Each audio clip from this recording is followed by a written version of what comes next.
I think I'm ready to start this. Am I actually ready to start on time?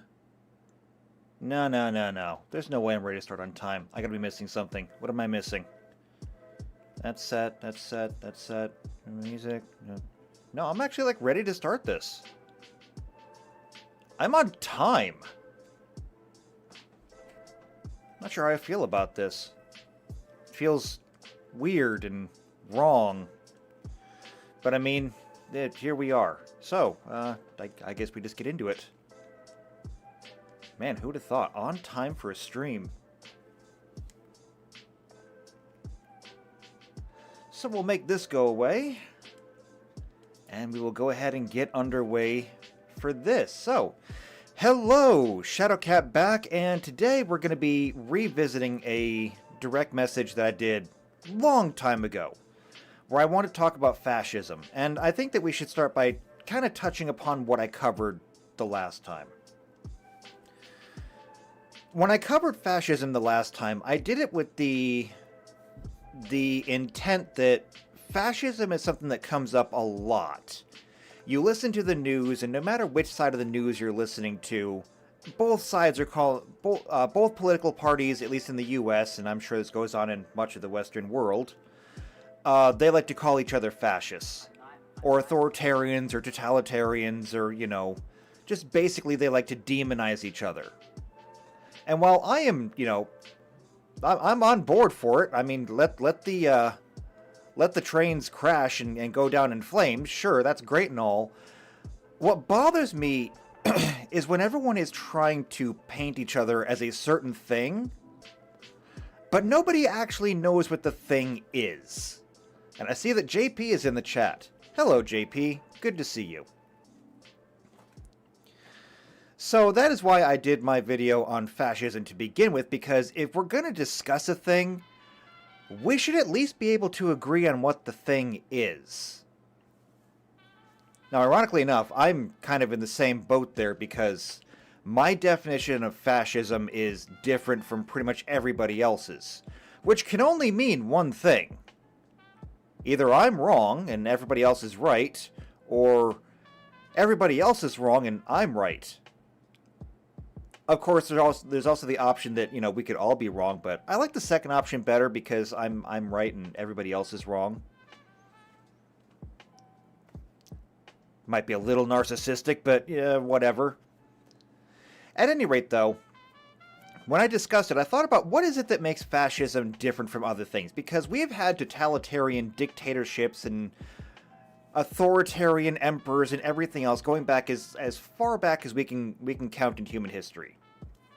We've had kings, emperors, these things whose mere word was law. Laws existed, yes, but anything that they said was law. And that means that regardless of what's written down, if the king says it, that's what gets done. So it's not like authoritarianism or totalitarianism was anything necessarily unique to fascist governments.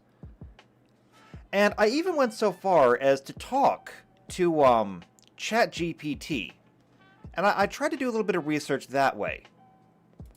I wanted to find out exactly what makes fascism different from other things. And the definition that I got from ChatGPT I found to be wholly unsatisfactory.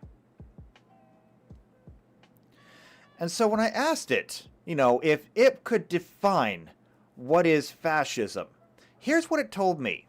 Okay? I'm going to be reading directly from it. As a matter of fact, I could probably share this if I wanted to. Let's go ahead and share it. There's nothing on here that I'm ashamed of. So this is what I said. I said, I know that these people weren't socialists, but many people call them fascists. I noticed a few people actually agree. What do you think fascist means? And this is what ChatGPT said. GPT said, fascism is a complex and multifaceted ideology that emerged in the early 20th century. It originated in Italy under Benito Mussolini and later spread to other countries, including Germany under Adolf Hitler.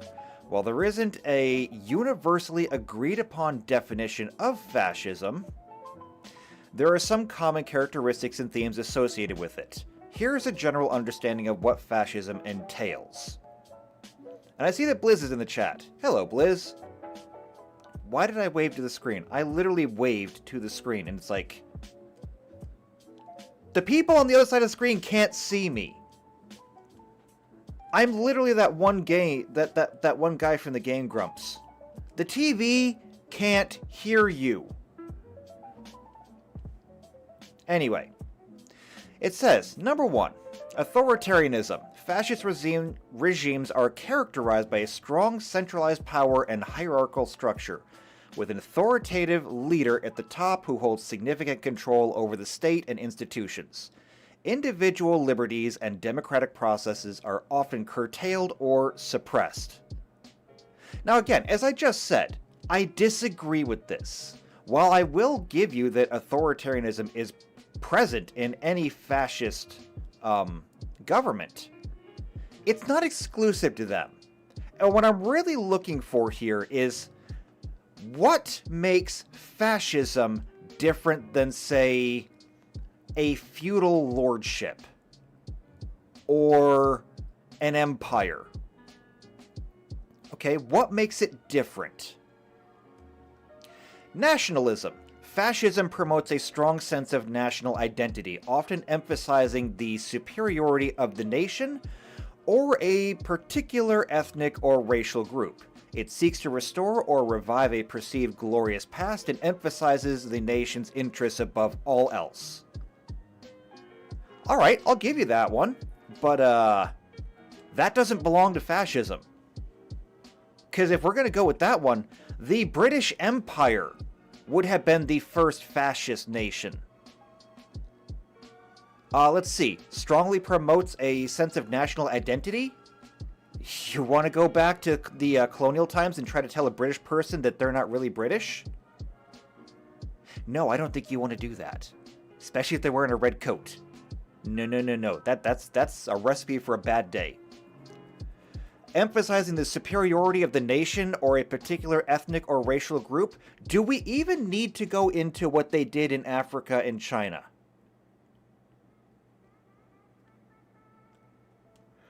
Seeks to restore or revive a perceived glorious past? Well, that one we can actually disagree with because colonial Britain was the glorious past. Actually, it was the glorious present.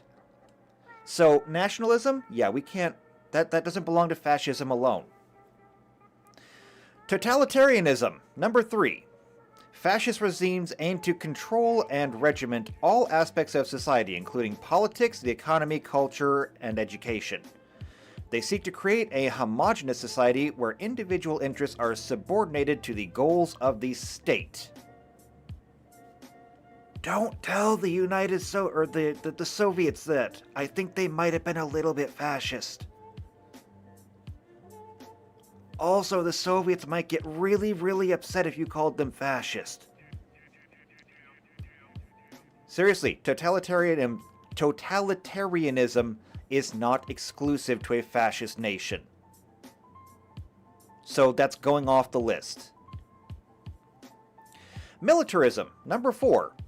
Fascism glorifies military strength, promotes militarization, and often seeks expansionist policies. It advocates for a strong military and views conflict and war as integral to achieving national greatness. I'm pretty sure that means that prior to World War II, that would have made the United States a fascist nation because the United States was absolutely militarist. It started in roughly World War I, and we were very, very proud of our military afterwards. We had the strongest military in the world. So, yeah, I don't think they get to claim credit for that one either. Not to mention, again, going back to the British Empire, the British Empire had the world's strongest navy. It was literally unparalleled. And they maintained that status until World War I? Maybe World War II? Probably just World War I, because they kind of lost dominance over the oceans during that time. But prior to that, oh boy. Let's see. Number 5, anti-democratic. Fascism rejects liberal democracy and the concept of individual rights and freedoms. Look, we can just stop right there. The entire idea of liberal democracy and individual rights and freedoms basically did not exist. It did not exist until probably the Magna Carta? Magna Carta. Okay? And even then, after the Magna Carta had been drafted and ratified, it was still England who was ruled by a king who wielded absolute power. Your individual rights stopped at whatever the king said. Because the king is literally above the law. If you want to talk about it, the idea of individual... JP says, did he Magna Carta? No, yeah, I actually did that. I didn't remember. But anyway, the idea of like individual rights and freedoms didn't really flourish until the United States, when the United States literally wrote it into the Constitution. Prior to that, this whole idea of having individual rights did not exist. And so everything was anti-democratic. I mean, aside from like having little communes here and there. And yes, JP, I did say Magna Carta. I didn't remember what it was called. History is not my strong suit. You have no idea. I hate history. I really do. I really hate history. It is so boring. Everybody has a thing that they're good at. Everybody has a thing that they're bad at. Okay? I happen to have many things that I am good at. Many things, actually. I have a few, however, very glaring weaknesses, and one of them is history. Which is why my opinion of history is, we all have to be bad at something. This is the thing I'm going to be bad at. Let somebody else be the historian. I'm not going to make the effort. But here I am, talking about history. I can't get away from it. Okay, and then number 6, anti-communism. Fascism often emerges in response to perceived threats from socialism, communism, and other leftist ideologies. It opposes class struggle and advocates for a corporatist or collaborationist approach, where different societal groups work together under the guidance of the state. That one's actually really, really interesting. Because we have conflicting definitions right now. Okay? It says that fascism is often in response to perceived threats from socialism, communism, and other leftist ideologies. That's fair. Okay? I do think that that is true. But there's a problem with it. And that is that most of your leftist ideologies, socialism, communism, on the face of them, they usually abhor a singular authoritative power. Again, the entire idea under communism is that you derive power from the masses. Socialism is basically just communism light, where there is no power derived from the masses, but we have a collective system that we all kind of work inside of. And then there's other leftist ideologies, or things like anarchism, minarchism, things like that. However, every single time we have seen socialism, communism, minarchism, anarchism, all of that kind of stuff, how does it always end up? It always ends up with a singular person or group in power with complete authority over the rest of the nation. This is in fact why horseshoe theory is the way it is. Because in horseshoe theory, if you've never heard of it before, you picture a horseshoe hanging with the points down. And of course, at the top, you have the middle, which is the compromise of basically everything. And if you go all the way down to the right, you get authoritarianism, fascism. If you go all the way to the left, you get anarchist communism. What do they have in common? They're basically touching. Why? Because while they might differ in the way they present themselves, the very fact that both of them are extremely authoritarian, it's the one thing they have in common. And in fact, it's only called horseshoe theory and not circular theory because these two groups refuse to work with each other, because they're mutually incompatible and they resist each other. And they primarily resist each other because you can't have two alphas in a pack. You can either have communism or you can have fascism, but if you put them both together, they're going to try and kill each other, which is what we've always seen. The problem that we see right now, however, is that while it tries to promote itself as being anti-communist, saying that, it's opposing these particular groups, they're really kind of the same thing. So throwing anti-communism in here as some kind of glorious evidence against it doesn't really work. Because we could also just say, we could do the same thing for communism and put anti-fascist in there. It's circular. And I don't feel like it really adds a whole lot to the discussion. I also see Tuxedo's in the house. Hello, Tux. Good to have you here. Now, last one, number 7. The cult of leadership. Fascist movements often revolve around a charismatic leader who is portrayed as a strong and infallible figure. The leader is seen as the embodiment of the nation and has immense influence over the masses. This is bullshit. I'm not even going to mince words here. Because every single king in Europe was divinely ordained. Every single czar in Russia was divinely ordained. Every emperor in China was literally the reincarnation of God. This idea that we have an entire nation that revolves around a charismatic and infallible figure is hardly exclusive to them. Okay, this has happened in every single nation where there is a singular, all-powerful leader, which, for the majority of human history, was literally everyone. It was literally every nation.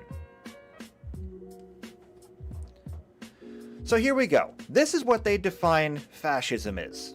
This is what ChatGPT defines as fascism. Now, it's worth noting that it might come down to a matter of, and I will concede this point, maybe you have to check all the boxes.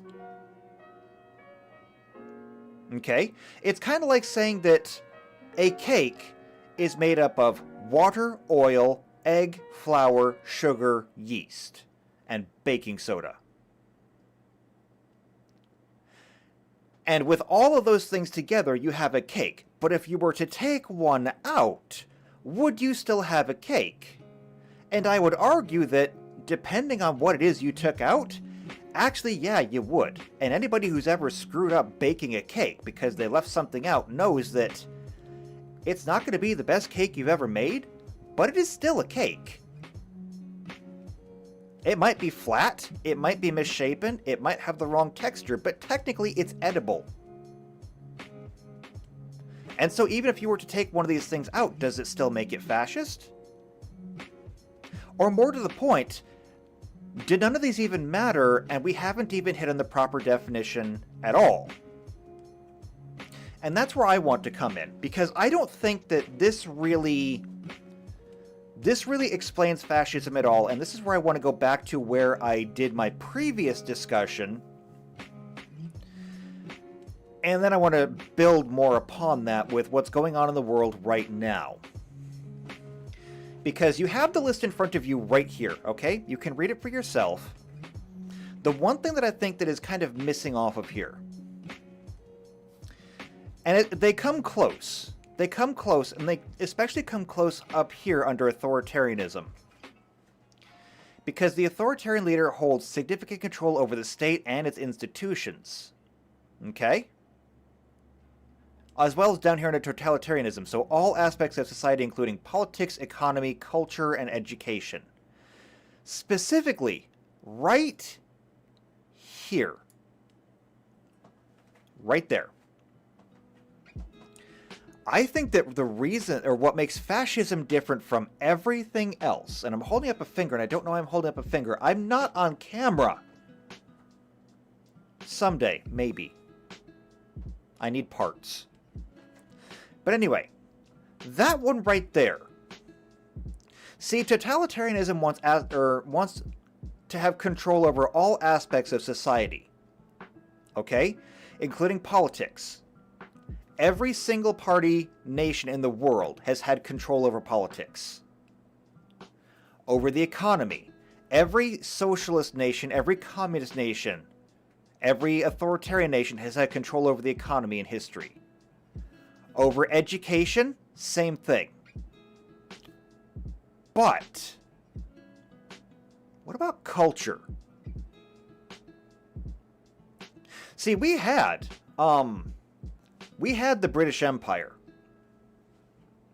And the British Empire controlled politics, it controlled the economy, it controlled education, it controlled the world.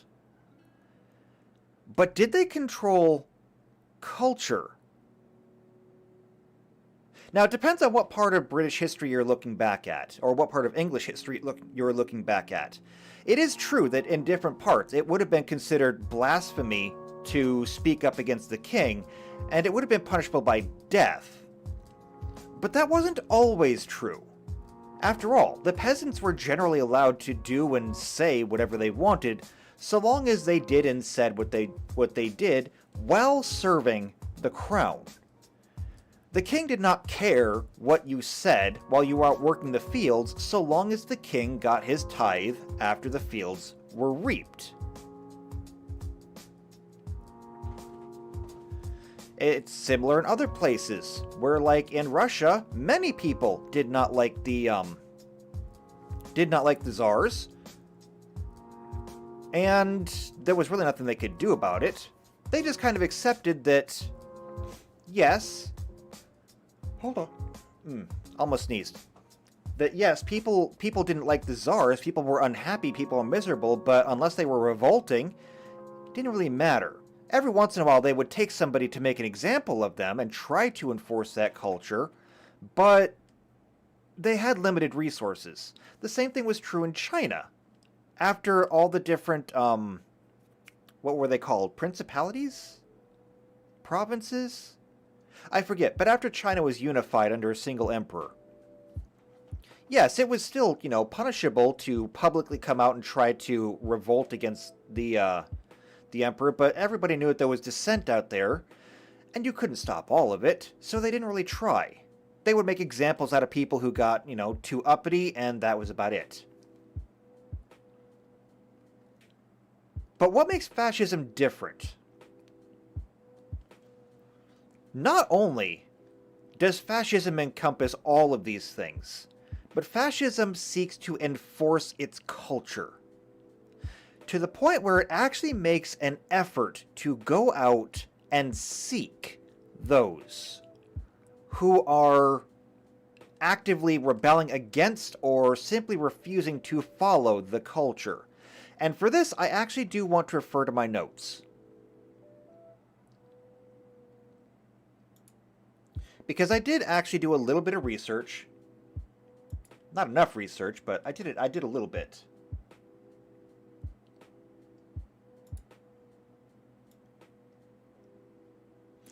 And I wanted to get a timeline, because the most famous fascist nation in the world is, of course, the Nazi regime. And I wanted to know, how is it that the Nazis actually came to power? Because they didn't just appear overnight. So again, I went to ChatGPT and I asked if it could give me a timeline of what happened, because ChatGPT is not good at a lot of things. but as far as this history stuff goes, it's pretty good. This is what it gave me. So how did the Nazis come to power? 1919. The German Workers' Party is founded. It later evolves into the National Socialist German Workers' Party, NSDAP, and no, I am not going to try and pronounce that. I'm not suicidal. You gotta be careful with German, because if you pronounce like 3 syllables in a row wrong in German, it automatically snaps your neck. It's crazy. And of course, it comes in under the leadership of Adolf Hitler. Now, at this time, they're just a single political party. They have no real power. 1920, Hitler presents the 25-point program outlining the Nazis' ideology, which includes anti-Semitism, nationalism, and opposition to the Treaty of Versailles. And honestly, it's that last one that really helped them. Because the Treaty of Versailles was brutal to Germany, which I always disagreed with, because I mean, it's like World War I was bad. Germany did not start World War I, however. I never really understood why Germany got the brunt of that. That never made sense to me. But anyway, 1923. The Beer Hall Putsch takes place in Munich. Hitler and his supporters attempt to seize power, but the coup fails and Hitler is arrested and imprisoned. Yeah, it wasn't really much of a coup, honestly.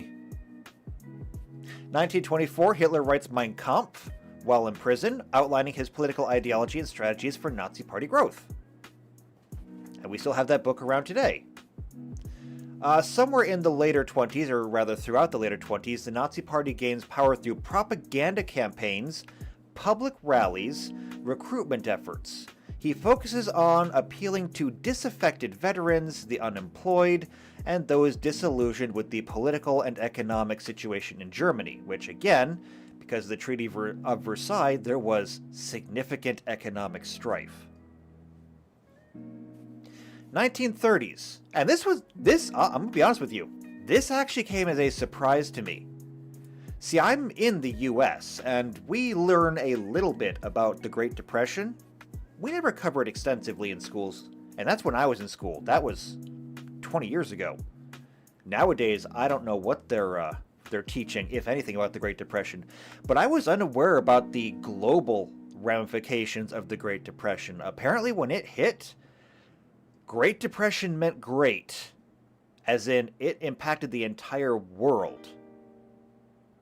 So, I learned something. But 1930, the Great Depression hits Germany, causing widespread economic hardships. The Nazi Party capitalizes on this discontent, gaining more seats in the Reichstag, which is the German parliament, in the September elections. Now they have power. 1932, the Nazi Party becomes the largest party in the Reichstag after the July elections. They still fall short of a majority, though. January 1933, Hitler is appointed Chancellor of Germany by President Paul von Hindenburg. See, it wasn't just the blimp that went down in flames. Mainly due to pressure from the conservative politicians who believed they could control him. In February, the Reichstag fire occurs. Hitler uses it as a pretext to consolidate power. Civil liberties are curtailed. The Nazis blame the communists for the fire, leading to widespread arrests of communists and political opponents. And by the way, that is still being investigated today, because nobody really knows for sure how it happened. Did they actually do it? Did the Nazis do it themselves simply to blame it? Given what the Nazis did later on, it's entirely believable that they would have staged it. But nobody can prove it. So, 1 month later, the Enabling Act is passed, granting Hitler dictatorial powers and effectively suspending democracy in Germany. That summer, they established a one-party state, suppressing political opposition, begins implementing policies targeting Jews, trade unions, and other groups deemed undesirable. The next year was the Night of Long Knives, where they went through their own party and murdered pretty much anybody who wasn't 100% on board. If you had expressed any dissent at all, you were out. And they made it so you could not be a threat later on. Over the next 3 years, they intensified their anti-Semitic policies, including the Nuremberg Laws, which stripped Jews of their citizenship and legal rights. Hitler's aggressive foreign policy leads to remilitarization of the Rhineland and annexation of Austria and Czechoslovakia. They're going to have a hard time with that since Czechoslovakia doesn't exist anymore. And then, of course, in 1939, they invaded Poland, marking the beginning of World War II. So that is basically the rise of the fascist state, which honestly basically ends... Where was it? It would have been... Not there. No, they still fall short of majority. Let's see. Widespread arrests. Here. I would say here is pretty much where they become a fascist state. Because with the Enabling Act, they grant dictatorial powers, effectively suspending democracy, meaning that there are no more elections, there's no more due process, there's no more anything. They now have absolute power in Germany, and that's it. I mean, they're not technically the one-party state yet. That came in... Where was it? I can't even find it now. No, it was the next one. Yeah. The Nazi Party establishes the one-party state in that summer. So, yeah, right there is basically where it happened. Because it gave them absolute control over the country, and thus absolute ability to institute their own culture there. Which was they could take their entire Nazi ideology and make it the only ideology available, or the only ideology acceptable in Germany. Everything else is really nothing that we haven't seen before throughout history. Because if we look at the rise and fall of different nations around the world, we can see things like this in other places. You have one group who capitalizes on, say, a famine, and they rise to power because of that. Or during war times, or even pre- or post-war times, you can blame your problems on another group and rise to power that way. None of this is really specific to the Nazis. We've seen it before. What did they do differently? It all kind of started here. Or perhaps a little bit later on. As I said, authoritarianism and totalitarianism aren't unique to them. This is basically the start of the authoritarian Germany. Maybe. I don't know. Hard to say. We could call that the start of the authoritarian Germany. If we wanted to look at when fascist Germany started, perhaps it would have been here, during the 1935 to 1938 period, where they actively started stripping away citizenship and legal rights from, well, the Jews, the blacks, the gays, pretty much anybody who wasn't seen as a good German, or somebody who wasn't Aryan enough. We might call this the start of the German fascist state. Because this is where they're going to start enforcing the actual culture, the Nazi German culture. It's a bit hard to really nail down where it starts, but I do think that it comes down to the entire idea of a state-enforced culture. And we saw that throughout Germany during that time, because the thing about the Nazis is that they got into everything. It wasn't just that they were in control of the government. It wasn't just that they were in control of, say, the media, because they had radio back then. It wasn't just that they were on the radio. It's that you literally could not go anywhere without being faced with the Nazi ideology. Even if you didn't have it in your own home, the minute that you left your front door and stepped out onto the streets, there were Nazi banners hanging. Anywhere you went in town, you would see people in Nazi uniforms. And you would see people that were talking about it, and they were spreading it. You would walk into work, and there would be the banners on the walls. Or there would be reminders of what was good for a proper German to say, or for a proper German to do. If you picked up the newspaper would be filled with all the things that a good German should be doing. If you went to school, the lessons taught you not necessarily just the basics. They would teach you to read, to write, they would teach you how to do math.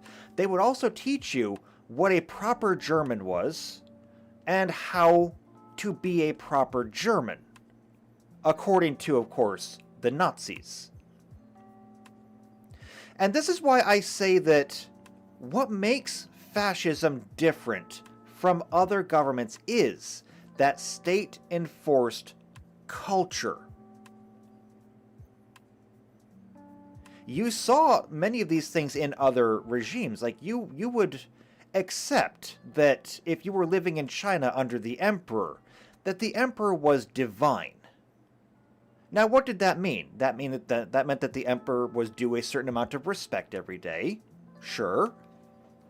That whatever the emperor said was law, of course. But it generally wasn't ubiquitous, or maybe ubiquitous is not the right word for that, but it wasn't everywhere. You didn't have shrines to the emperor every block.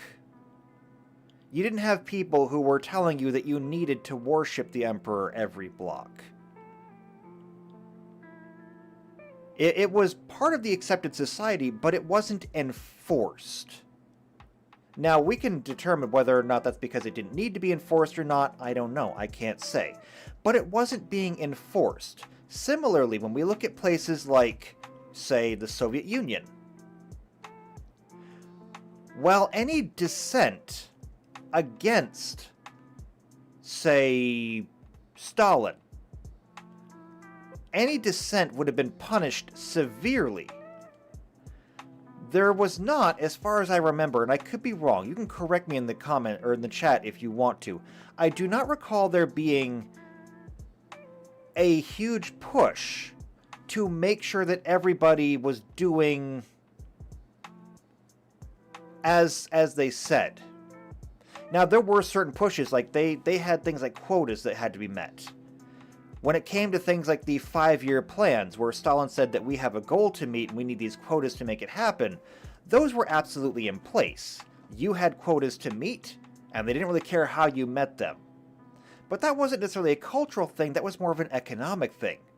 And as we pointed out, while economic domination is a part of the fascist ideology, it's not exclusive to them. No, what we're talking about here is an enforced culture, where you have to do what they tell you to do, say what they tell you to say, think what they tell you to think, and feel what they tell you to feel.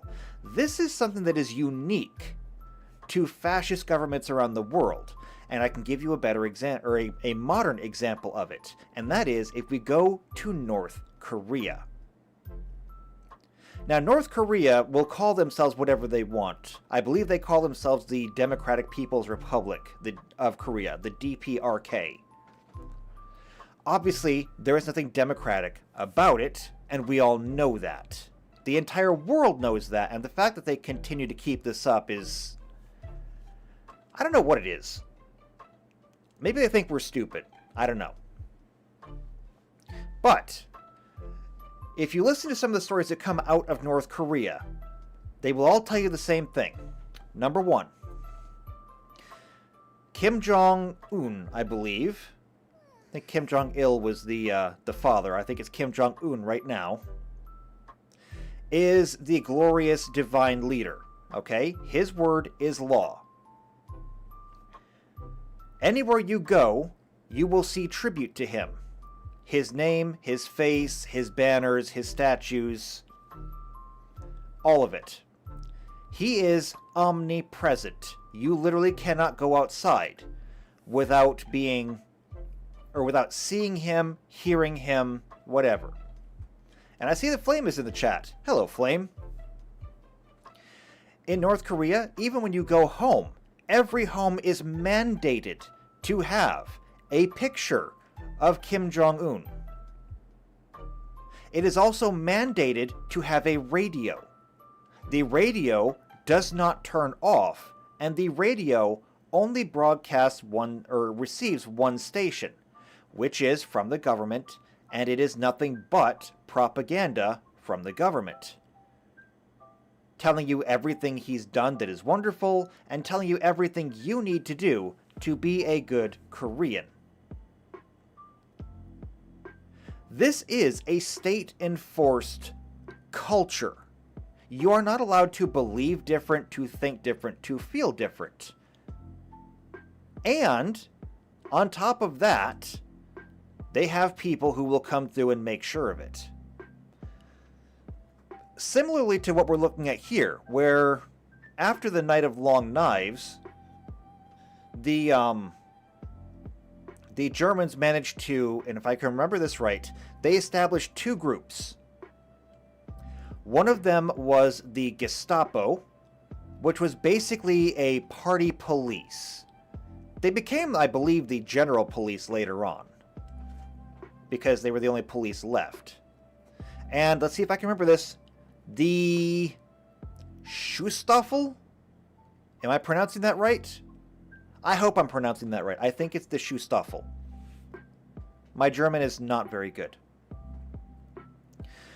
The Schustaffel, or just better known as the SS, were the secret police. Because while you had the normal police who would go through and they would enforce the laws and the culture, because if you were caught by them doing anything that was seen to be, if it wasn't at least not in line with the Nazis, or if it was resistant to the Nazis, the Gestapo would come for you and they would arrest you.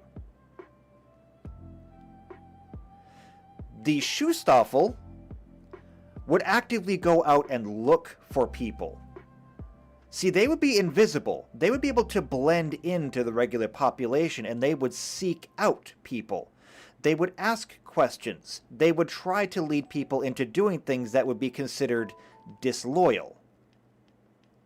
Or they would just try to root out those who were already disloyal by making connections, following rumors, things of that nature. And then they would be able to bring these people, to their form of justice.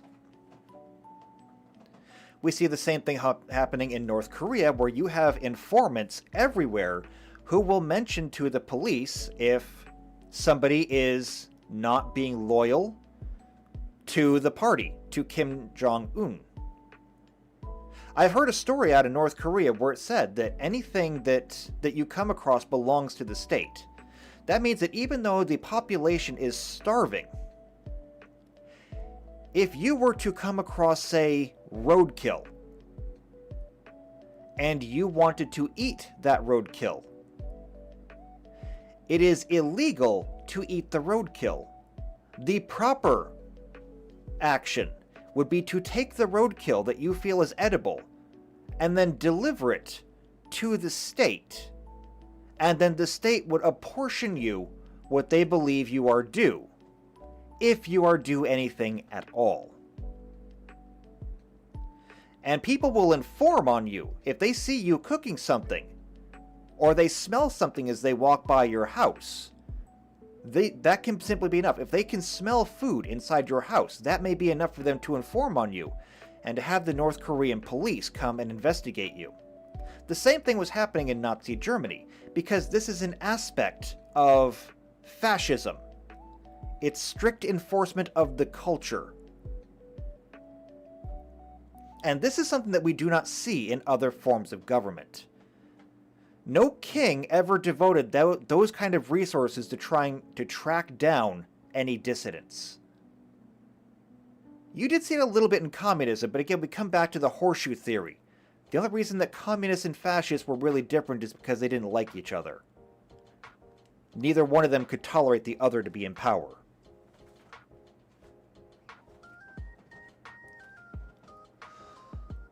Now, one of the things that I want to talk about here, though, is with that enforcement comes the one-party state. Now, because there can only be one culture, culture is everything. Culture is your economy. Culture is your politics. Culture is your entertainment. Culture is everything in your country. You can control one aspect of it without controlling the culture.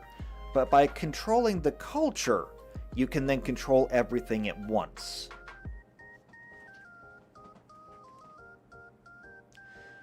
And that's where I think that we can see the world going right now. Because now that we've got a firm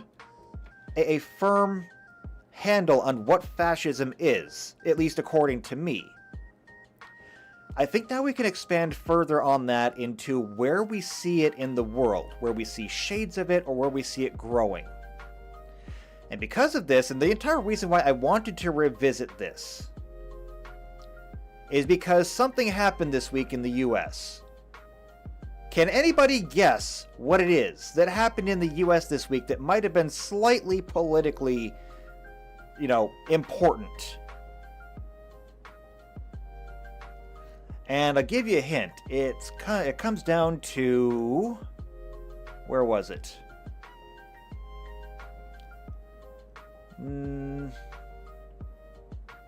There we go. Yeah, it came down to that one.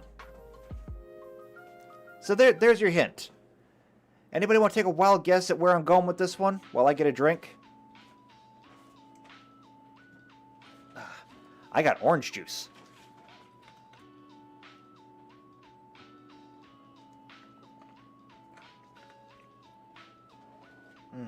And it's orange juice with the pulp, okay? You got to get your orange juice with the pulp. The pulp is the good part.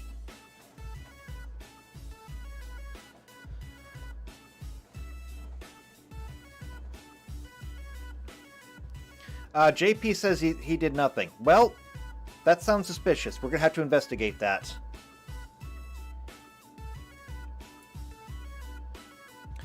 Alright then. Let's take a look at this.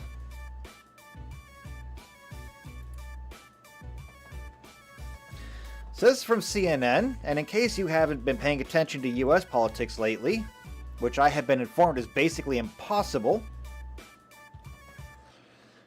Donald Trump was arraigned in Florida for charges about holding classified documents and stuff.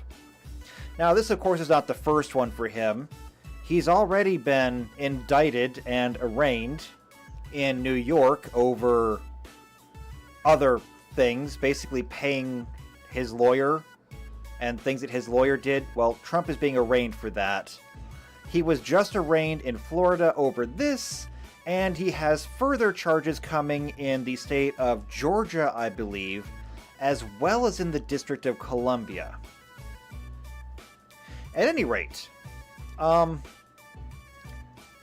they are trying to arrest him. Now, this, of course, is a big scandal right now, because despite the fact that, he is an opposition leader and everything, he is a current candidate for the presidency. Now, that's very important, because if he was not running for president, this would only be half of the story that it would normally be.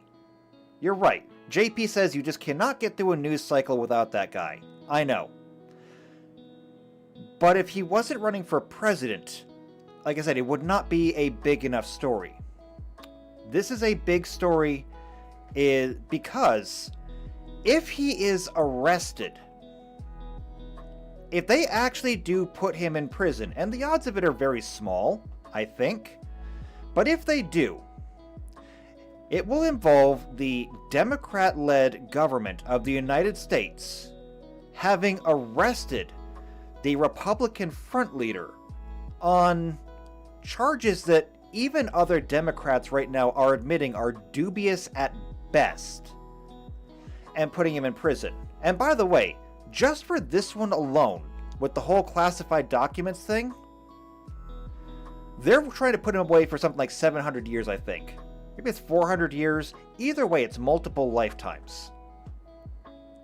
The case up in New York, where they're accusing him of paying his lawyer to breach some law. I don't remember what it is. They're trying to put him away for like 150 years on that one. And we haven't even gotten him indicted in Georgia yet, so we don't even know what's going to come out of that one. And if all of these fail, okay? I want to make it very important. If all of these cases fail because there's either not enough evidence to convict or they find that he did nothing wrong, the end result of this is going to be that they put him in jail, or they tried to put him in jail rather, over false accusations or politically guided accusations. Again, I bring this up because of what we just saw happened in Nazi Germany before. Of course, after the Reichstag fire, they went through and they said it was the communists who did it. Did they have proof? No, they did not.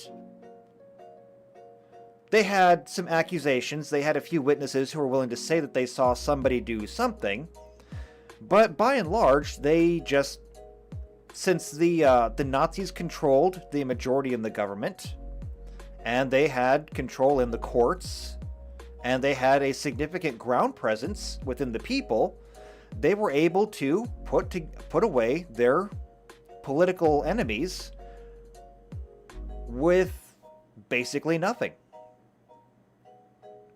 Now, of course, this is Trump, and of course everybody hates Trump.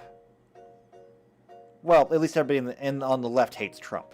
So why don't we do this? JP, you said we just can't get through the news cycle without that guy. That's fair. So why don't we leave Trump behind? Why don't we look at someone else? There's a new case that wants to come out.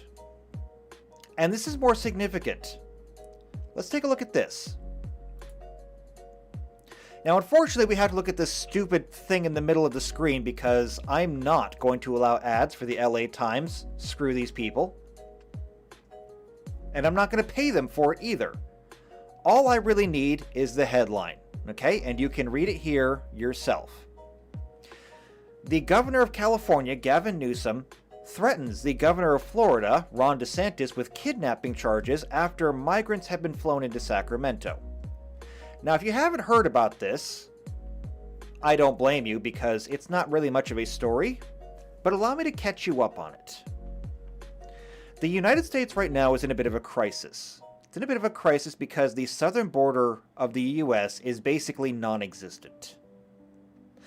The Republicans and Democrats have been fighting over what to do with the southern border for a long time now. Republicans want to close it, Democrats want it fully open. Now, given that there is a complete deadlock here, especially as the government is the one that has to handle this, because it is a federal border, and because the federal government keeps flipping back and forth between Republican and Democrat, nothing is getting done about this, leaving the states to have to fix the problem themselves. Texas and Florida, however, have been taking the initiative in trying to fix it themselves. And that is, since they cannot stop the flow of people into their states, what they've been doing is they have been redistributing the people. That is to say, many states in the United States have declared themselves to be sanctuary states. Places like California, places like, I believe, Maryland, and I think one other up in New England somewhere, I'm not sure.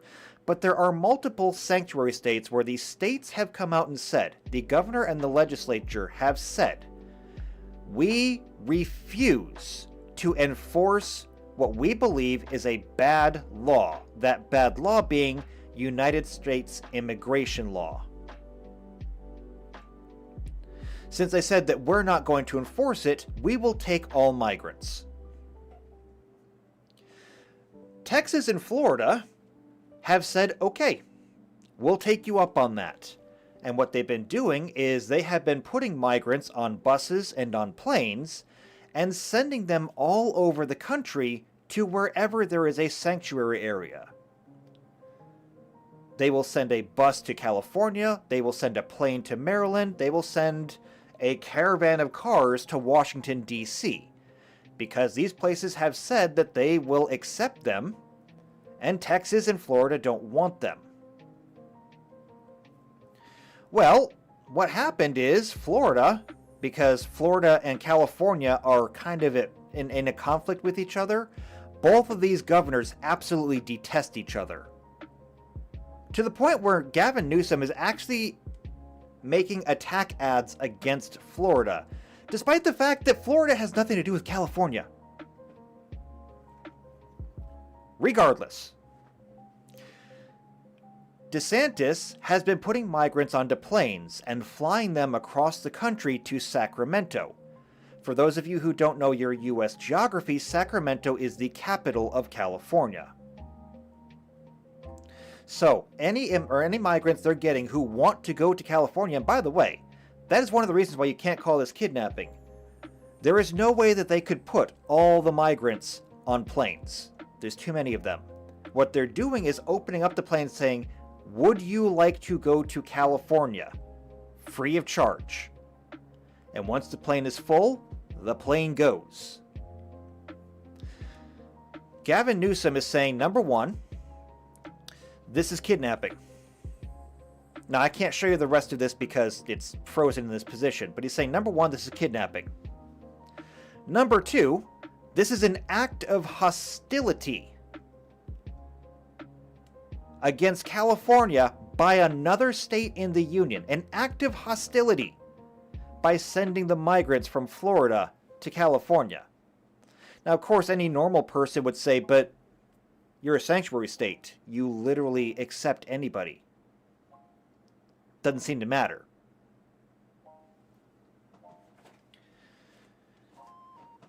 So what we have here is we have a complete breakdown in the law because there's really no solution for this. According to federal law, all these people are either to be arrested or deported. According to state law, in California, all these people are to be accepted. According to state law in Florida, these people are to be arrested or deported.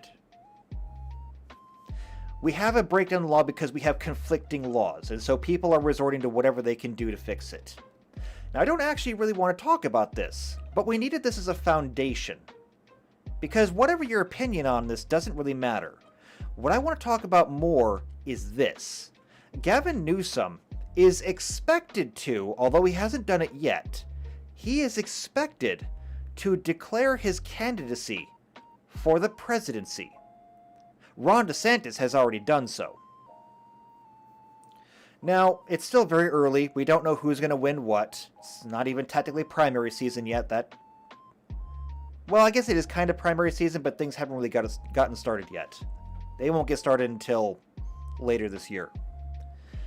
But Gavin Newsom is expected to declare for the presidency. Now, one of the things that I get in trouble with a lot is the fact that I think ahead. When I talk to people and I tell them, something is really bad, I usually do so because I have sat down and I have thought about it 3, 4, 5 steps down the road and said, if we allow one thing to happen, and I discussed this back during the previous lecture on the slippery slope, if you do an action now, what will be the knock-on effects of it? So we look at this and we say, what if Gavin Newsom actually declares for the president? And what if he actually gets the primary? Okay? So he declares for president, he goes up against Biden, Biden loses. Gavin Newsom is now the front runner for the Democratic Party for the presidency. Now it's going to be Gavin Newsom versus whoever. What could happen here? Well, it could be Gavin Newsom versus Donald Trump. In which case, Newsom is probably going to get absolutely dominated. But I don't want to think about that. What if we look at a different scenario? What if they actually do manage to eliminate Trump from the race somehow? What if they put him in prison? What if they manage to get some federal law through to keep him off the ballot? What if Trump is out of the picture? And DeSantis, being the next most popular Republican president, or candidate rather, it's Newsom versus DeSantis. Okay. What if Newsom wins? Which is a horrific thing, and I'm sorry that I said it. Like, JP, I'm sorry. I realize that I must have traumatized you by saying those words, but I promise you, together, we will make it through this. But what if Newsom won? As president, Newsom is then allowed to appoint his entire cabinet, including his own head of the Department of Justice.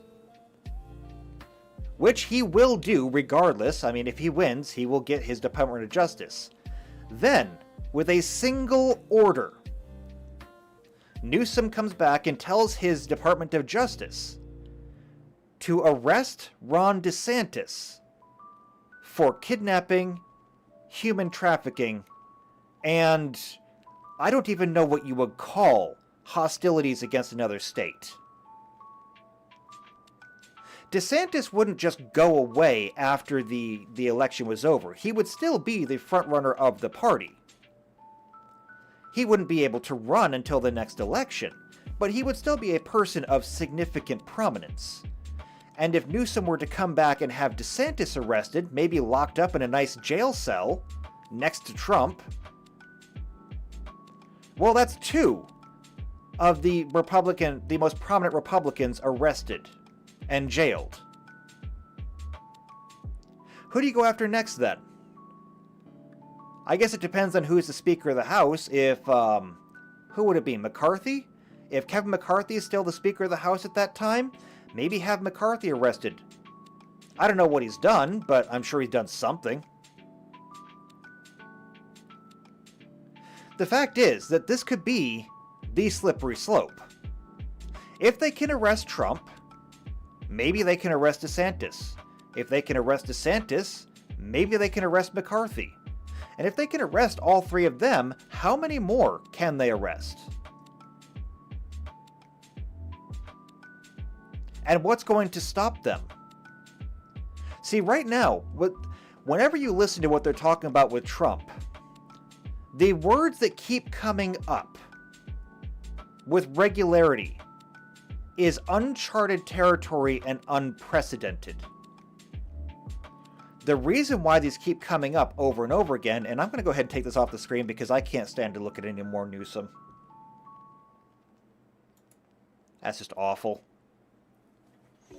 But the reason these words keep coming up is because never in U.S. history has the justice system been weaponized in such a way to arrest political opposition.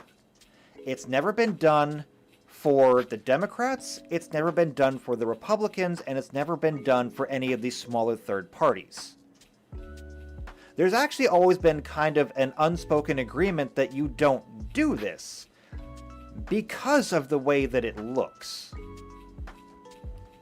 It looks partisan, it looks personal, and it looks petty. And these are things that are not good. Unless, and I have to put this out there because, as I mentioned, when it came to the discussion we had on evil, and I mentioned that many people struggle calling something evil because they refuse to believe that people could actually be this way. They have a hard time ascribing just pure personal malice and greed to certain actions. The fact is that the justice system could have been weaponized a long, long time ago for anybody who was willing to do whatever it took to win. For anybody who was no longer concerned with public appearance, concerned with the opinions of others, concerned with their reputation, for anybody who is willing to cast all of those things aside, to simply try to take and hold raw, unadulterated, uncontested power, the tools were always there. Technically speaking, the tools are there to put the entire country under martial law, or at least all the major cities. The military is not supposed to be deployed onto American soil. However, the president is the commander-in-chief and can order basically anything they want, at least in terms of the military. It can be contested. A declaration of war, of course, can only be issued by Congress, but deploying the nation or the military does not require Congress. It simply requires an order.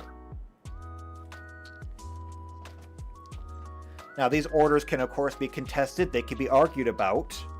But as we discovered earlier with Joe Biden, especially when Joe Biden was in the middle of the debate over the rent moratoriums, where they had said due to COVID, if people could not be evicted if they didn't pay their rent.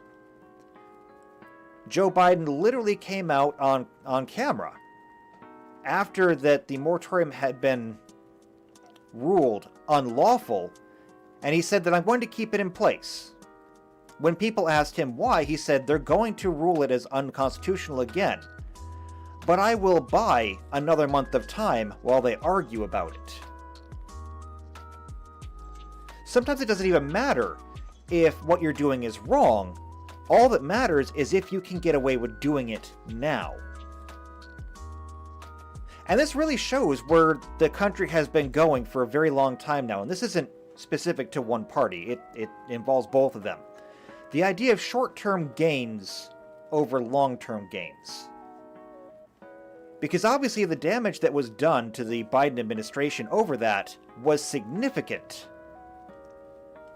It led to many of his other executive orders being challenged and many of them overturned. And he wasn't happy about that, neither were the rest of the Democrats, but they got their short-term gains. And then they had to deal with the fallout of it. In this case, we're talking about the short-term gains of being able to establish long-term power. Or at least for a while. Maybe not long-term power, maybe short-term power. Because if they can go through and they can arrest all of their political opposition, if they can turn the U.S. into a one-party state, well then what do they do with it? If we go back to the example of Gavin Newsom winning the presidency, California is a failed state. The other big news coming out this week, especially from California, is how San Francisco is dying. Now, I've been a fan of my medical analogies on this channel for a while whenever I'm talking about these things because I'm good with medical analogies. I like to talk about things like cause and effect in terms of things like disease and symptoms and things like that. San Francisco is currently in multiple organ failure. Okay, if San Francisco is a body, it has failing spleen, kidneys, and pancreas. Maybe a failing liver too. Okay, San Francisco is circling the drain. It is shutting down. Why do I say that? Well, things have gotten so bad in San Francisco that either the biggest or one of the biggest hotels in San Francisco just shut down. Let's see if let me see if I can pull it up. San Francisco hotel closing? Yeah, here we go. So, the owner of the Hilton Hilton and the Park 55. These are different hotels. I don't know that much about either one of them, but they're gone. And what's happening here is the fact that these hotels are no longer profitable. They cannot afford the buildings. So rather than struggle with it, and rather than try to sell the buildings, what they're doing is they're just walking away. So every one of these buildings has a lease for the property that it's built on. They're stopping the payments on that, and they're just saying, we don't care what happens to it anymore. Let it go back to the leaseholder. Let them deal with it. And so, the hotels are gone. Similarly, there is a mall in downtown San Francisco, and I don't remember the name of it, and I don't want to look it up right now. It is also closing. Or maybe not closing, but it's going back to the original leaseholder. The people who owned the mall are walking away from it. Now, I don't think that in that case it's going to affect the stores that are inside of it necessarily. I think they're still able to keep running for a while. But how much longer? Because if the owners of the mall were going to walk away from it because they couldn't afford basically to keep it running, you know, electricity, water, things like that, how is the leaseholder supposed to?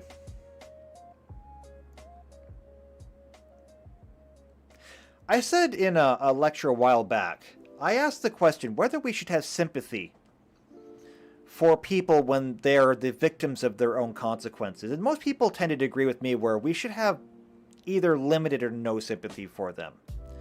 But I, and many people like me, have been saying that you need to get out of these places for a long time.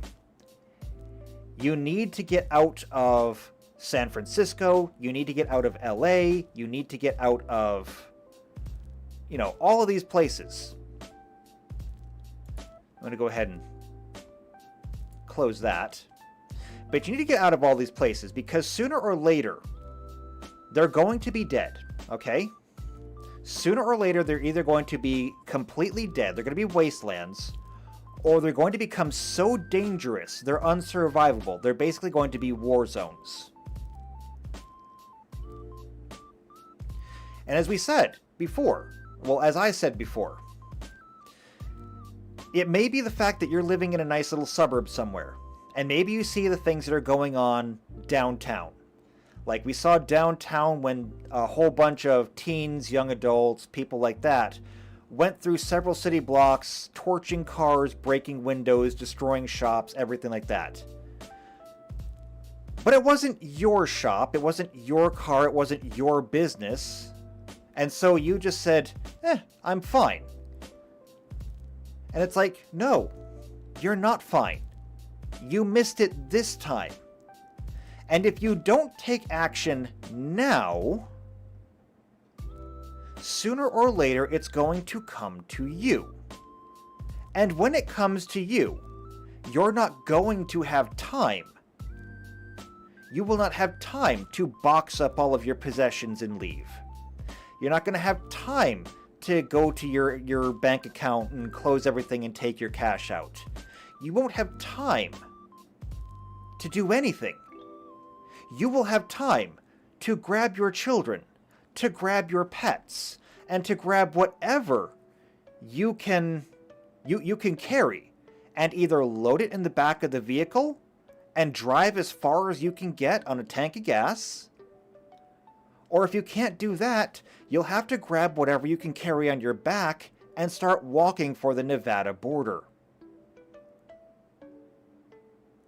And now, what do we see? I want you to picture something. I want you to use your empathy. I want you to put yourself in the position of a concierge at the Hilton. Okay? So you're a concierge at the Hilton. You probably make maybe decent money. You're probably higher than minimum wage, but you're probably not making a huge amount of money. You're living comfortably. Maybe you have a little bit of savings. Maybe not. I don't know. San Francisco's very expensive. Then, the owners of the Hilton decide that they can't do this anymore. And so they're going to stop payments on the lease. And they're going to let the property be repossessed by the leaseholder. And when they do that, the leaseholder is going to close the hotel. Congratulations! Because there has been such homelessness, such drug use, such violence and filth around your hotel that nobody was coming, and now the hotel is being shut down, you are now unemployed in one of the most expensive cities in the country, and one with all the businesses fleeing it. What do you do now? You could look for more work. However, all of the other businesses are leaving too. Forget if it was Walgreens or Rite Aid. One of them, I think, just left. They literally pulled all their stores. Whole Foods are pulling out of San Francisco. I don't think... No, Walmart pulled out of Chicago. So it's not that one. But all the businesses are leaving. And so where does that leave you? You have no job now. And now you don't have a way to get a job. You have no way to get an income.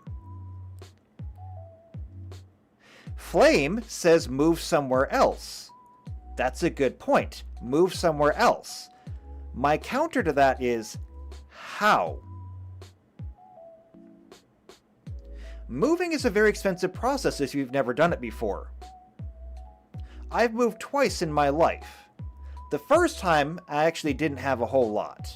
So I was able to pack all of my belongings into my vehicle. And I was able to hit the road that way. The second time, however, I moved with a whole household. That was not cheap. It was expensive as hell. And so when you say move somewhere else, again, I go back to before, when they had the ability to move on their own. That was great. And they could have maybe, started sending things ahead of time, maybe shipping them in boxes, whatever. Now, however, as Flame just said, have no belongings. Because that's what's going to end up happening. These people are now going to be faced with, they have no job, they have no opportunities. If they have no money, that means that they can't pay their bills, which means that soon they will have no food, they will have no water, they will have no electricity, and if they were renting or leasing, soon they will have no home. You're right, they will have no belongings, because now they will have to flee. It's finally come to them. And because they did not act before, they will suffer now. I discuss this because it's very important that we go over what's happening in San Francisco now, because what if Gavin Newsom was to get into the presidency? Not only would he be able to go after people like Ron DeSantis, maybe even go after other Republicans, maybe they could even go so far as to create a one-party state. Maybe they could actually successfully wipe out the Republican Party. Are the odds of it happening great? No, thankfully. But it's not impossible. Statistically speaking, it is not zero. And once they had one power control, similar to what they had over California, could you imagine California's laws being applied to the entire nation? And what would happen then? This is why I say what we're talking about is short-term power versus, at the expense of long-term gains. Which is what fascism tends to do. It tends to be so heavy-handed that it tends to kind of burn itself out.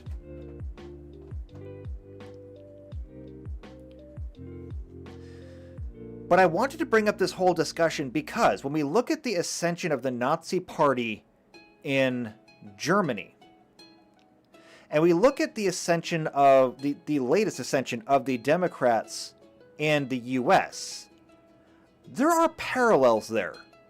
There's not too many parallels, but the fact that there are any parallels at all should give anybody pause.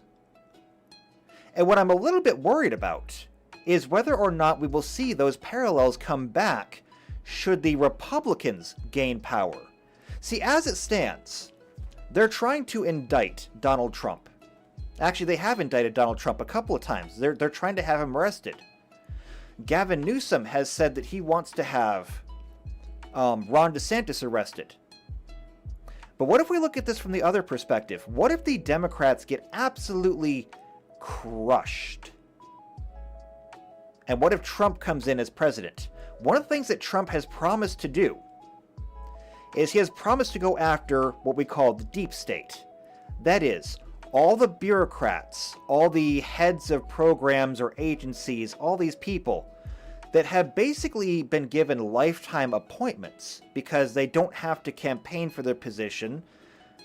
Once they've been promoted into a position, they're basically in it either for life or until they retire, and it gives them an unbridled authority over a section of the population. We're talking about groups like the EPA, the Environmental Protection Agency, or groups like the NSA, the National Security Administration. Groups like this, or hell, even the FBI. The head of the FBI is appointed, and then there's no end to that term. Trump has said that he wants to go through and remove all of them. Now, while I will on a certain level agree that maybe we should go through and clean house, where does that lead? Because if Trump can go through and he can remove all these people from their positions, which, I mean, arguably, there's probably no good people in those positions to begin with, and it'd probably be helpful. Does he stop there? What prevents the Republicans then from going after everybody else? As we've seen, there are many, many Democrats and Democrat-aligned people who have committed crimes. The Bidens are one of them. The Biden's list of crimes is so long they can't even keep it in one binder. So, if Trump is to win, does he go through then and arrest Biden and his entire family? Start with Joe Biden, then move on to his son, then maybe move on to his wife, put all of them in jail? Because where does that lead? This is not a political attack in one way. This is absolutely an indictment on both sides, and as the entire political party, or the entire political system in the US as a whole. And it is not just us. Canada has been going through a similar thing for a while now, especially with the way dictator Trudeau was able to go through and completely just dominate Canada, to the point where he actually was arresting his competition. During the elections there, because the elections took place during COVID times, he actually had his I don't know who it would have been. I don't know if it would have been the RCMP that did it or what. But because some of his political opposition was flouting COVID rules, he had them arrested. Because they were arrested, they were unable to campaign. Because they were unable to campaign, they were no longer opponents to him when the election came. And how did that end up? Well, it ended up predictably. The Liberals won a massive number in Canada, and Trudeau remains in unadulterated power. And I do mean unadulterated in every single way that you can mean unadulterated. I mean that there's absolutely nothing restricting his dictatorial power up there, and I mean that he is a literal child. Trudeau is a man-child. Bring it, Trudeau. Come on. Do something about what I said. Because I'll stand by it. So Canada's in roughly the same place. I would go so far as to say the EU is also in a similar place, although they're more distributed, so it's a little bit harder there. Still, though, the funny thing is, when it comes to the EU, Germany has almost total control. I don't know who's in control now. It used to be, Merkel, I believe. I think it was Angela Merkel, who was not just the head of Germany, but I believe also the head of the EU. And Merkel was having a great time dictating life to pretty much every other nation in the EU. And I think it still continues to do it. I don't hear that much from the EU these days. Mostly because, as JP said, Trump is the headline of everything these days. So anything from the EU is getting pushed back to page 7. But I also don't think there's that much going on over in Europe at the moment. Or at least nothing they want to talk about.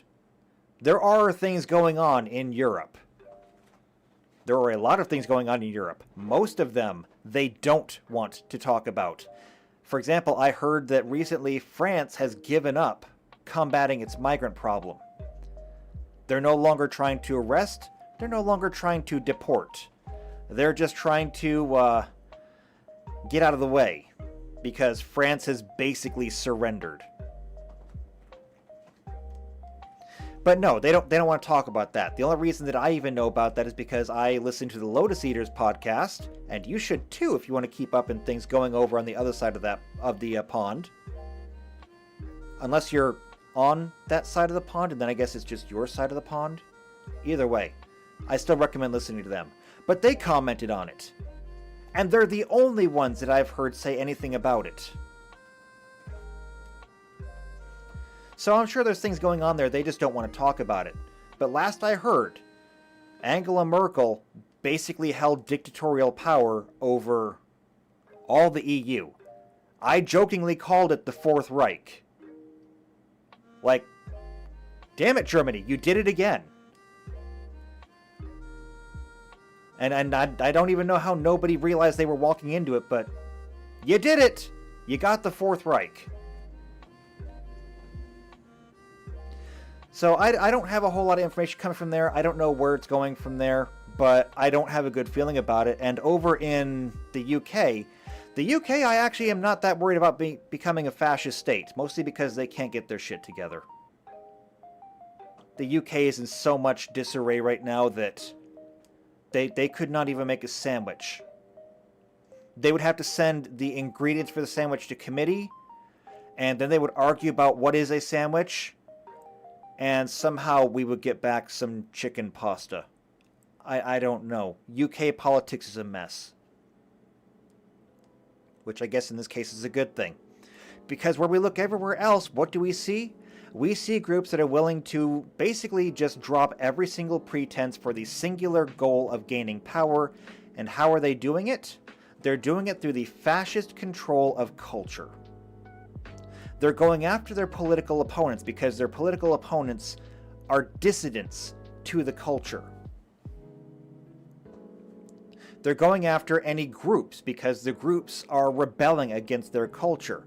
And we see that especially right now when it comes to Pride Month, because when we look at all of these groups, whether it is the Democrats in the US, whether it is the liberals in Canada, or I don't even know who it is in Europe,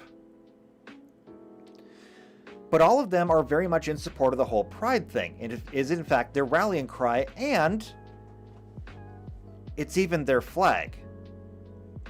Now, the interesting thing that I wish I had right now, but I cannot find it, because if I go to look for it on Google, it is buried so deep, I cannot find it. But somebody had, and I saw this in the Lotus Eaters, somebody had made a picture comparing Nazi Germany with Pride Month. And specifically what they had done is they had taken pictures from Germany during the 1930s, where you could go down the road and see the Nazi banners hung on poles or on lines across roadways and from every corner. And then they compared that to with what we're doing with the flags for Pride Month, where they are literally strung back and forth across the roads of London, or through any major city throughout the Western world for that matter. The resemblance is uncanny. And then, how do we treat anybody who is opposed to it? Well, we can actually come back to our list for that one. Because as we said, when we looked here, the Reichstag fire occurs, a pretext to go through and start arresting people, which is already established they're trying to do in modern day times. But here in the mid-1930s, they're trying to establish a one-party state. In fact, the Democrats would love a one-party state. Then again, I suspect the Republicans would too. I mean, if you're going to have power, you may as well have unlimited power, right? But suppressing political opposition, implementing policies targeting Jews, trade unions, and other groups deemed undesirable. Well, what do we have now? We have groups like militias, like the Proud Boys, who are being specifically targeted. Groups like the Oath Keepers, who are being specifically targeted. During COVID times, it was revealed that the FBI was specifically targeting church groups because they were deemed to be enemies of the state, basically, because they refused to adhere to the dictatorial edicts set down by the government in terms of COVID policy. They're also still being targeted because they're called hate groups, because many religious groups do not want to tolerate the whole pride thing. You have parent groups who are going in and protesting at schools, which are pushing things like pride. And they're being put on watch lists by the FBI and other groups because of that as well. So this idea that they implemented policies targeting Jews, trade unions, and other groups deemed undesirable, the United States is doing so right now. Because remember, the FBI is the government. So it is the government targeting groups. We have the same thing up in Canada, where they have the police, the RCMP, and other groups who go through and look for dissident people and dissident groups and basically do their best to round them up. They've arrested preachers, they've arrested religious groups.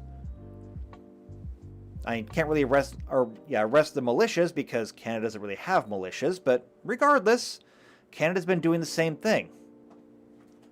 Britain has been doing the same thing as well. While I do admit that, they can't figure out how to do anything right, they are really good at abusing people. I guess it must be the one thing they all agree on. But this is happening now. And so when we look at this whole timeline here, when we look at this whole thing, and we say, what things are we seeing so far, okay? A lot of these are questionable. But when we say here, we say leading to the widespread arrest of communist and political opponents, yeah, they're at least trying to, if not outright doing it in some nations, like, as I mentioned, Canada. And trying to establish a one-party state to suppress political opposition and different groups, yeah, that's also a yes. That one's green. The Night of Long Knives? Yeah, that's a bit much. However, I will say this.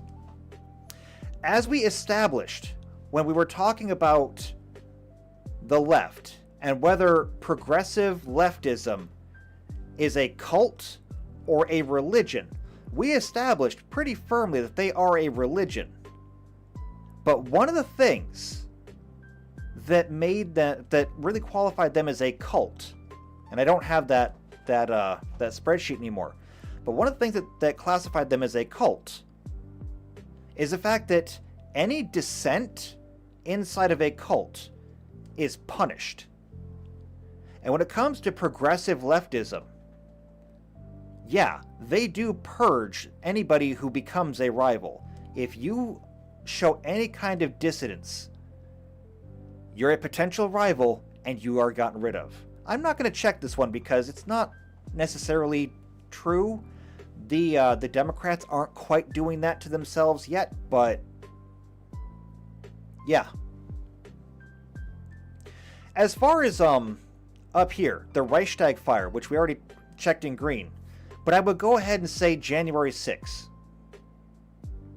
We didn't have a Reichstag fire, but we did have a riot at the Capitol January 6th, 2021. And while it was just a riot, it has been used as the pretext for every single restriction of liberty and rights since then. The Democrats say never let a good crisis go to waste. They have absolutely not let it go to waste.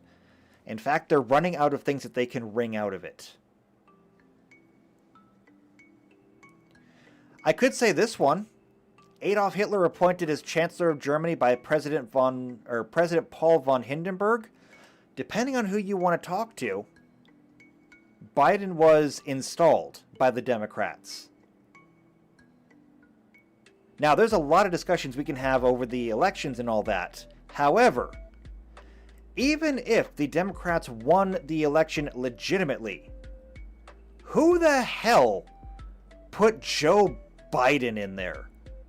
How was he the best candidate for the party? It really makes you wonder. The fact that we can actually highlight some of these is what I wanted to point out today. Because this is by no means proof that we are headed into a fascist future. But remember what I said about looking 4, 5, 6, 7 steps down the road. If you can already see that maybe 1 or 2 of those steps have already happened, should you then maybe be a little bit more mindful, a little bit more careful about the rest of the steps that come afterwards? Or is this the time to pull it all back and head in a different direction? Much like the people who live in these cities, like San Francisco, like Chicago, like New York, this is our chance to get out before we descend into a fully fascist nation. This may be the last chance we have to get out. Because as I said, if everything goes down in that scenario, Gavin Newsom gets the candidacy, Gavin Newsom gets elected because Trump has been arrested, and then DeSantis is arrested, and then McCarthy is arrested, and who knows how many. By that point, it's too late. There is no stopping it. You have enough people right now who have zero faith in our elections, okay? There are enough people right now who believe that there is no point to voting at all after the last election. It doesn't really matter what their reasons are. The fact is that they just have no reason to have any faith in it. If you arrest like the top 3 Republicans and then maybe more of them, is that going to grant more faith to the election system or less? And for that matter, if enough people lose faith in the elections, perhaps after a while the Democrats could just simply suspend the elections in general. Or maybe something else happens, a new kind of Reichstag fire, where martial law has to be initiated and elections can just be suspended in general.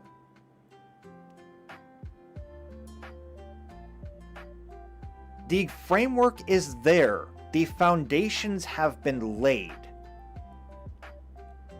I don't want to get into probabilities, but the fact that it's not a 0 means that we should be cautious here. And that is what I wanted to do this discussion today, because I wanted to just reiterate what fascism is, so that we compare it to what we're seeing now, where we're seeing the ideology and the policies of the left, of the Democrats, of the liberals everywhere being pushed into everything. It's in your homes, it's in your schools, it's in your businesses, it's in your politics, it's in everything.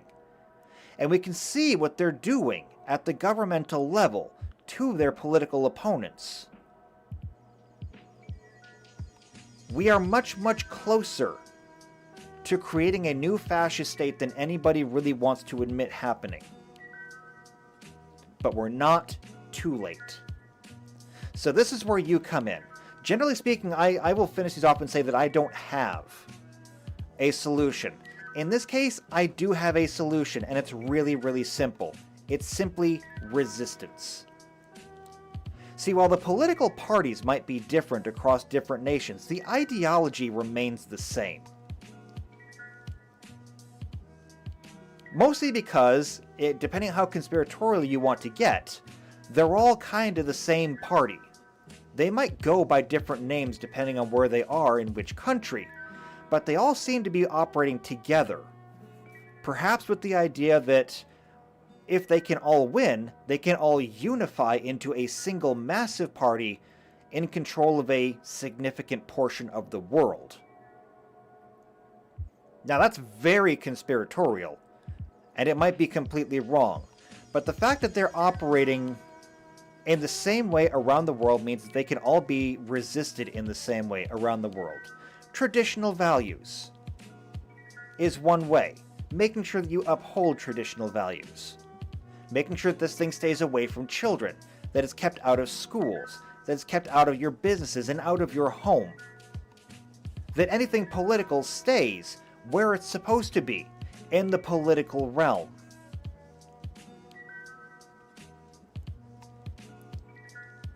There is still time to push it back. And I really think that we should. And this is my way of trying to do that. I don't have any political power. I'm not liable to. I've had some people tell me that I should run for office, and it's like, are you kidding? I have a YouTube channel. I play games. I'm not that terribly charismatic. I'm definitely not good looking enough, and I have not been cultivating the right attitude for that for long enough. There is no way that I'm getting in office. I think that I could do good in office, but ain't nobody gonna vote for me. But what I can do is this. And if I can get enough of a following here to affect change in that way, then there we go. I may not be in office, but I've still made a difference. And that's what you can do. You can make a difference. So I implore you to do so. We are headed in the wrong direction, but it is a course that can be corrected. So I think that I'm going to go ahead and I'm going to leave it there for today. I had other notes that I needed, or I could get into, but they really don't seem to be necessary at this point. I had gone through and I had compiled some historical examples from around the world, but it doesn't really matter. I think that I've gotten my point across well enough. So, while I'm still able to talk, I think I'm going to go ahead and I'm going to take a break here before I completely run my voice ragged. Still have a live stream to do tomorrow for the tabletop stream, but that's fine. I still have a few other topics coming up. I have one viewer request so far that I still need to put together. And yeah, good enough. So, I will say thank you for coming out to this. I think I got a little bit more attention than I was actually expecting. I didn't know that anybody was going to show up, but I'm glad that you did. Thank you, JP. Thank you, Flame. I don't know if Tux is still in there, but if you're still in there, thank you for stopping by. I don't know if Blizz is still in there, but thank Blizz for stopping by. If you're not subscribed to Blizzard Star already, go do that. I do stuff with her. It's fun. I recommend the Guild Wars stream. There's like 130 episodes. If you like binging things, go binge Guild Wars. It will keep you occupied for a month. Otherwise, though, I suppose, if you haven't done so already, subscribe to the channel. Make sure you hit the bell icon. That way you get notified when these things come out. If you know somebody else who also is following politics, who discusses these kind of things, and you think they might benefit from this, share this video with them. Oh, Tux left. Damn. I'll catch up with him later. Anyway, Do me a favor, leave a like on this video. It really helps. Leave a comment down below if you want to. Otherwise, though, I'll see you later. Till then, take care.